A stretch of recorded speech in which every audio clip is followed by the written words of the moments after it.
Sitting in class, watching those who are the complexion of the opposite leave, as they again relieve themselves from being in class full of those who are the complexion of me. It wasn't hard to see that the inequality symbols of less than and greater than that I was learning in math not only applied to numbers, they applied to colors. Shades of brown, invisibly crowned with dunce, became fitted to heads that seemed to learn at exponentially slower rates than others. Though we were an integrated school, the gifted segregated themselves through the white flight of Jim Crow's wings, enacting their civil rights of separate but equal PLCs that excluded NAACPs because this was the norm. Until one young white lady who taught Algebra 1 in 8th grade gave two black boys a math test that went against the pedagogy of low expectations. She saw in us the same desire to learn. It was just wrapped in brown skin that identified as black. She chose to see color because she recognized that everyone that was in her advanced math classes were white. She chose to rescue us from a curriculum that handed out 6 degrees of separation. Southern, poor, black, male, non-gifted, therefore unlikely. She changed Chester and my life.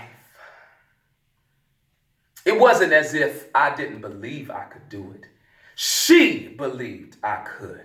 Her expectations of me tore down walls built by bricks of shame, inequity, and what's wrong with me.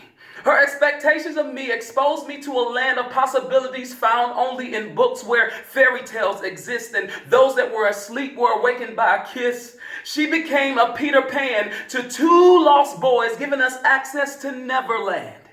In this land where I had never been, all those that were here were expected to succeed. They were expected in high school to take honors and AP classes that I never knew existed. One of the proudest moments of my life was walking down my high school hallway during freshman orientation with my mom, when a welcoming tone of normalcy reached out to me like a slick arm stretch at the movies and said, "Hi, I'm your freshman English 9 teacher."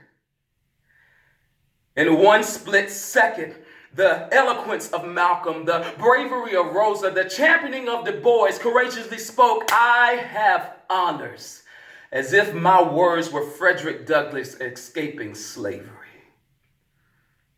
After being on this earth for 14 years, it was in that English honors class that I first learned about the Holocaust through our summer reading book, Night by Elie Wiesel. All I had ever known about was the enslavement of Africans, but had no clue that darkness had descended upon the face of a people whose skin complexion was the very opposite of the book's name. This blew my mind as the winds of equity began to thrust me into competitive GPAs of those of my peers because honors and AP courses gave you an extra half to a whole grade point. Could this be the reason why brown faces performed so poorly? Because the bandwidth carrying their information was on dial-up speed, while fibers of interconnected networks sped up the advancement of those privy to a system that supported them and not those that looked like me. The expectations of my teacher had me on an educational journey, had me asking for homemade deer jerky in class because it was hunting season. I began to walk the trail of tears paved by my ancestors, just to be draped in cords that used to shackle them, but now loosed me to pursue the dreams of a king. In 8th grade, I fell in love with math and its struggles. And 20 years later, I find myself teaching in the same grade and subject where one teacher's expectations of me changed the course of my life.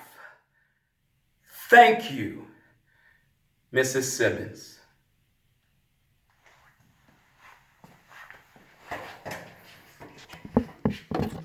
This is what expectation looks like.